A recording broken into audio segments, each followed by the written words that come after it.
Оо, гайхалтай. Үүнийг хардаа. Бидэнд чанганс, чавга, бүүс, дээрээс нь тоор бүгд нэг модон дээр байна. Хэрвээ чи хэзээ нэгэн цагт үржүүлэх хийхийг хүсч байсан ч яаж хялбархан хийхээ мэддэггүй байсан бол энэ видеог анхааралтай үзээрэй. Учир нь би чамх зөвхөн үржүүлэх хийхийг заагаа зогсохгүй, олон төрлийн жимстэй модтой болох аргыг заах хүсэн. Энэ бол бараг хэмч заадаггүй зүйл шүү. Энэ видеонд би бүх нууцыг заах болно. Тиймээс анхааралтай байгаарай. Одоо эхэлж байна. Үржүүлэг эсвэл олон төрлийн жимстэй мод хийхин тулд бид суур болгон энэ бүүлсний модыг ашиглах болно. Гэхдээ чи чанганс, чавга эсвэл тоорын модыг ч бас ашиглаж болно. Энэ удаад би бүүлсний модыг ашиглах гэж байгаа нь надад яг энд байгаа бодохоор юм. Эдгээр бүх модыг үржүүлгийн суур болгон ашиглаж болно. Учир нь тэдгээр нь яслаг жимсний модны нэг гэр бүлд багтдаг бургууд хоорондоо сайн зохицдог. Ингэснээр бид гэртээ байгаа модноос хамааран ийм төрлийн үржүүлгийг өөр модон дээр хийх боломжтой болно. За энэ үржүүлгийг хийхэд ямар материал хэрэгтэй вэ? Үнэхээр энгийн материалууд хэрэгтэй. Эдэнд нэг урам, бас жижиг урмын хошууны багц хэрэгтэй. Энд нэг маш чухал зүйл бий. Урмын хошуу нь бидний хийх гэж буй мөчрийн зузаантай тохирч байх ёстой. Хэрвээ мөчр нарийнх нь бол нарийн урмын хошуу, хэрвээ мөчр бүдүүн бол бүдүүн урмын хошуу ашиглана. Тиймээс урмын хошууны жижиг багцтай байх нь маш хэрэгтэй. Учир нь мөчр бүр ижил хинжээтэй байдаггүй тул бид тус бүртэн тааруулж ашиглах боломжтой. Мөн бид энгийн тусгаарлаж түүд ашиглах бахмаа. Тиймээ жирийн хэрэгэлдэг тэрэл түүс. Учир нь би хүмүүр тусгай материал худалдаж авахгүйгээр энэ үрслүүрийг гэртээ хийх боломжтой байгаасаа гэж хүсэж байна. Мөн бид үрслүүрийн хэсгийг сайн битүүнжлэх, чийг, агаар, эсвэл өвчөө орхоос сэргийлэхийн тулд сурилзуулаач төрхлийг ашиглана. Мөн мэдээж бид үрслүүлэх гэж буй суртын мөчрнүүд хэрэгтэй. Парагвай, эсвэл тоор, чанганс, бозон чавганы мөчр. Юуны өмнө бид бүүлсний модондаар үрслүүрүүдээ хаана байрлуулахаа сонгоно. Энэ тохиолдолд би энэ хэсгийг сонгосон. Уран мөчр суулгаж байгаа учраас тэдгээрийг хэд ойрхонч биш, хэд холч биш байрлуулах хэрэгтэй. Үндсэн санаа нь мөчрнүүдийг зэгт байрлуулж, ирээдүйд тус бүр нь соёлж ураах хангалттай зай тавих явдлын. Мөн чиглэлийг анхаарах нь чухал. Хэрвээ бид хамбия халуун цагуудад нар шууд тусахгүй хэсгийг сонгож чадвал илүү сайн байх болно. Одоо бид мөчрнүүдээ бэлтэнэ. Эхний мөчрөө авч суурийг нь аажмаар нэмгэлж хэрнэ. Үндсэн санаа нь харамдааны үзүү шиг хэлбэртэй болох юм. Хитрхи нарийн үзүүр хийх шаардлагагүй. Гэхдээ хангалттай таарсан байх ёстой. Ингэснээр бид өрөмөр хийх нөхөнд амархан орч чадна. Үлдсэн мөчрнүүдэд ч манад ил үйлчлийг давтана. Хамгийн чухал нь тэд бат бөх байх бөгөөд суугаацын хулдасны хүрэлцэх хэсэг аль бовх сайн байх ёстой. Мөчрнүүдээ бэлдсэний дараа одоо нүхнүүдээ гаргана. Одоо мөчрний зузаанд хамгийн тохиромжтой урмын хошууг сонгож тавина. Дараа нь зүгээр л энэ маягаар өрөмдөх үйлдэлийг хийнэ.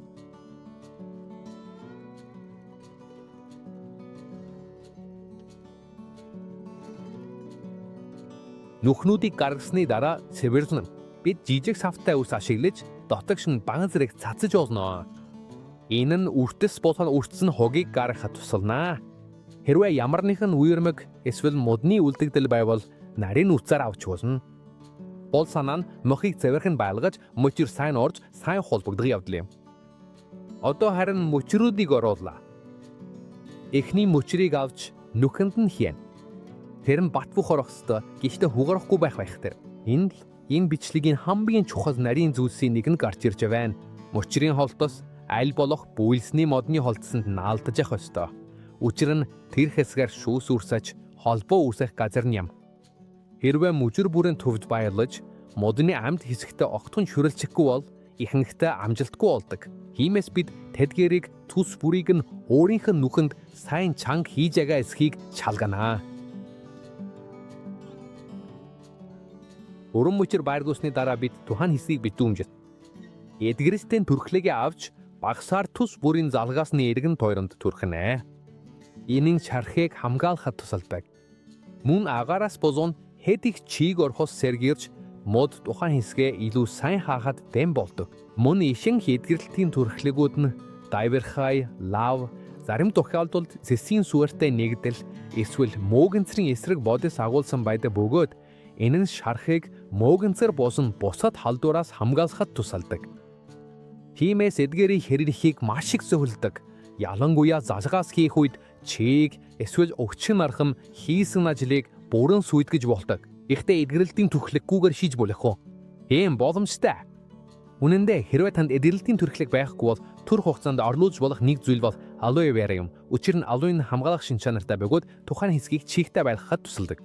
Гэхдээ эргэлзээгүйгээр хэрвээ бид амжилтын магадлалыг хамгийн ихээр нэмэгдүүлэх хийх хүсвэл эдгэрэлтийн түрхлэг нь хамаагүй илүү бөгөөд хамгийн зөв сонголт юм. Одоо бүх зүйлийг сайн тогтооно. Бид цахилгааны тусгаарлагч түүзийг авч суулгацын хэсгийн эргэн тойронд хэд хэдэн удаа орооно.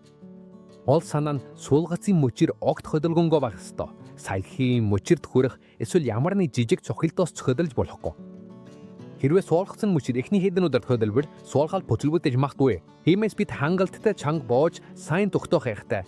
Гэхдээ тухайн хэсгийг бүрэн боомлохгүй яар. Одоо бас нэг чухал алхам иржээ. Бид жижигхэн хүлэмжийн эффект үүсгэнэ. Үүний тулд бид гялгарууд ашигламаа. Урман суулгац нэг ууданд багтаж байгаа тул хэд хэдэн ууд хэрэглэх шаардлагагүй.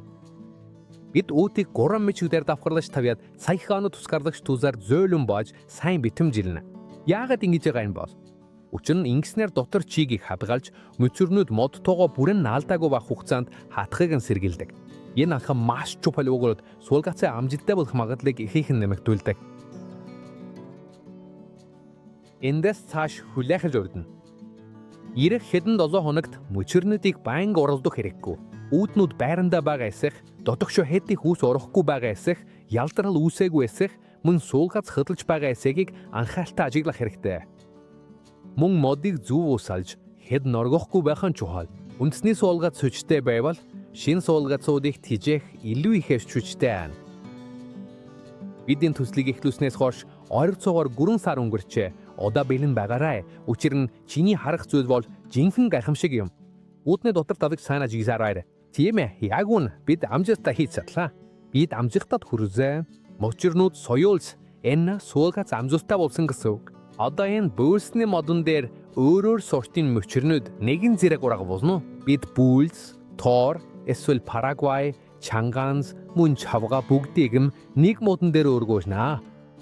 Үнэн дээр энэ надад одоо ч гэсэн жинхэнэ гайхамшиг мэт санагдсаар байна. Нэг модон дээр хэд хэдэн өөр жимсийг зэрэг ургуулж чадна гэдэг үнэхээр гайхалтай зүйл.